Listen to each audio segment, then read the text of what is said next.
It seems to me that the more days that go by, the worse it becomes for the few Republicans still willing to face their own voters in their own districts at their own town hall events. Now, I think we can all agree that it doesn't get much redder than Wyoming. Well, here's what Republican Congresswoman Harriet Hageman's town hall looked like.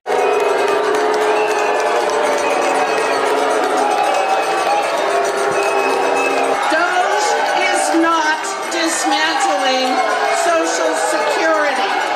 And even with reconciliation, we are not allowed to touch Social Security. The work that I have specifically been doing, I am on the Judiciary Committee and the Natural Resources Committee.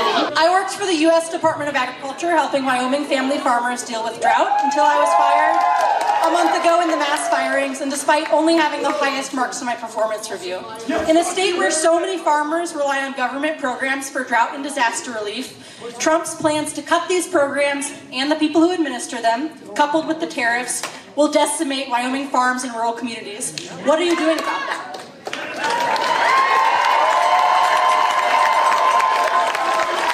I disagree.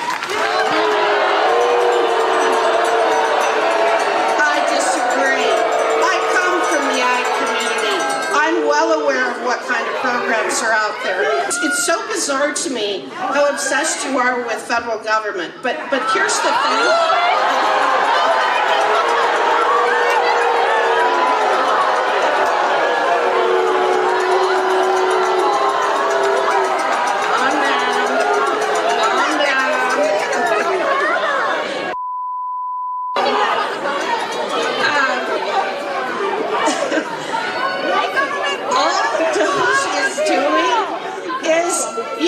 You're going to have a heart attack if you don't calm down. I'm sorry. Your hysteria is just really over the top. She says, "It's so bizarre to me how obsessed you are with federal government. If you could engineer in a lab someone who had more disdain for her own constituents, this is what it would look like. Imagine being in Congress and yet still deriding your own constituents for caring about what happens in their own government." That's the fundamental difference between the two sides, as far as I'm concerned. Democrats want people to be engaged. They want people to be informed. They want people to vote. Republicans don't. Republicans know that they derive a huge benefit by being able to operate in obscurity. And yet here, you've got a Republican member of Congress literally mocking her own constituents for the crime of wanting to speak to their elected officials. I know that Republicans love to pretend that they have contempt for Democrats, but honestly, there is no one they despise more than their own voters.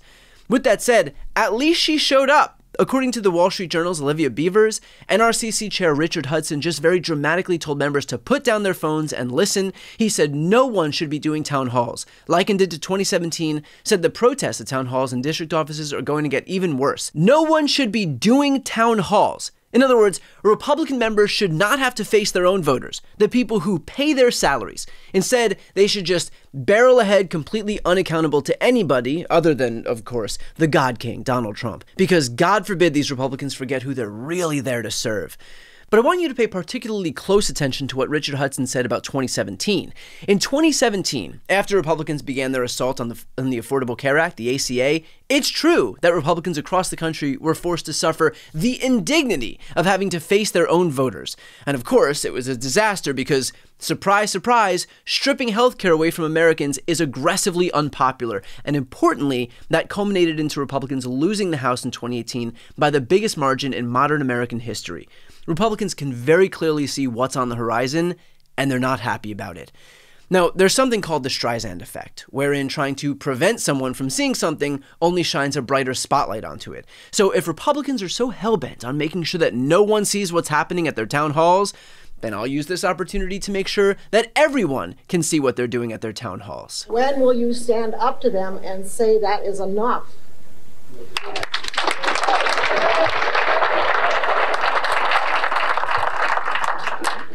The end result of the fraud and abuse that has been discovered already. Trump has issued a lot of executive orders. I think by and large this is moving very quickly compared to other administrations, and I think across the board he's done some very good things. I think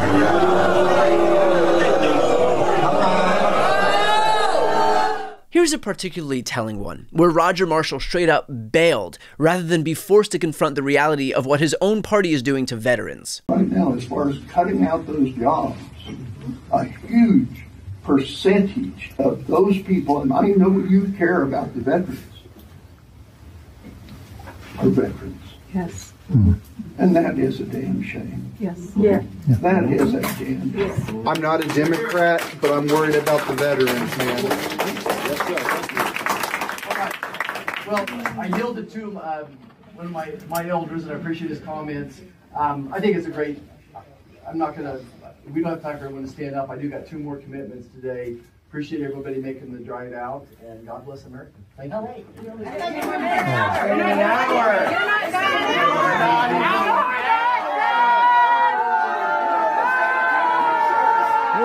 Now, I spoke with AOC about the phenomenon of Republicans avoiding their own voters. Here's what she had to say. I think regardless of what party you are, if you're independent, Republican, Democrat, you have a right to see your elected member of Congress whose job it is to serve and represent you. And you're right, I've had plenty of town halls where people not even from my district have shown up. And, you know, yeah, they give me a tough time. Yeah. That's kind of part of the gig, being a publicly elected official. You're never gonna make everybody happy, but my job, part of it, is you go home, you go to your town halls, you explain what you're doing. Sometimes you gotta face the music. There's tough votes that we gotta take here, but our job is to hear from people. And if you aren't doing town halls because your own residents and members of your community are upset with what you're doing, the answer is you gotta own your decisions.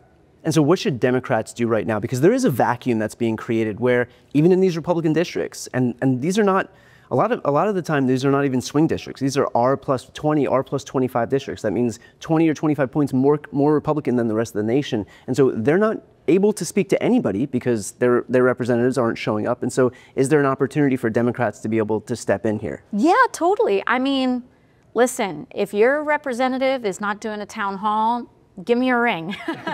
I mean, I don't know if an R+25 district would have me, but I'm always willing to be proven wrong. And I mean, I'll say it right here, right now. If a deep red Republican district wants to have an honest conversation, even if it's with someone they disagree with, I'm willing to do that. You know, I'm willing to meet with Republicans and just, you know, be honest about where I stand, where they stand. We can explain, you know, and understand each other better. But I definitely think it creates a vacuum. And even if it's not a Democratic member, people can host community town halls. You don't need a member of Congress to host a town hall, and just host one without them. And look, Republican officials and their mouthpieces on right-wing media will debut their excuses, like claiming that the only people that are showing up to these town halls are liberals. And if they want to pretend that their voters are perfectly content with what they're doing, they do so at their own peril. If they want to pretend that their voters want Medicaid cut, that their voters want food stamps cut, want Social Security hobbled, want veterans fired, want Elon's teenage band of minions having access to their personal information, want education cut, want commercials for the richest man in the world to take place on the White House South Lawn, then they should keep barreling ahead and showing utter contempt for the people who elected them into that office. It is their own jobs on the line. So no, despite Republican claims to the contrary, these are not sob stories, these are not paid actors, these are not Democratic operatives, these are nurses and teachers and retirees and veterans and healthcare workers. These are everyday Americans who are seeing prices go up under Donald Trump, the economy showing signs of slumping, their neighbors being fired without cause, and America retreating around the world, and they want answers. And as Americans who still live in what remains a democracy, at least for now, that is exactly what we should be doing. The reality is that Republicans are feeling the heat, as well they should be. The answer then is to not let up. If you live in a district with a Republican lawmaker or a state with a Republican senator, call them. Show up to their field offices, show up to their DC offices, go to their town halls. Do not let them get a free pass just because they've decided that they don't have to be accountable to anybody. They're hoping to get a free pass. We're here to show them that there is no such thing. Before you go, first, if you enjoyed this content and you want to see more and support independent media, please subscribe to this channel. The subscribe button will be right here on the screen. But second, the reality is that we're now in a political environment where this administration can lean on any of the social media platforms to suppress certain voices if they don't like critical coverage. That means my longevity here is in the hands of a few tech billionaires who are already making it clear that they're willing to cater to this White House. To that end, signing up for my newsletter is a great way for me to be able to reach you directly if that ever becomes necessary. I'll put the link on the screen as well, so please sign up. It's completely free, but there's also an option to do a paid subscription if you'd like to support my work. I really appreciate it. Thanks so much for watching.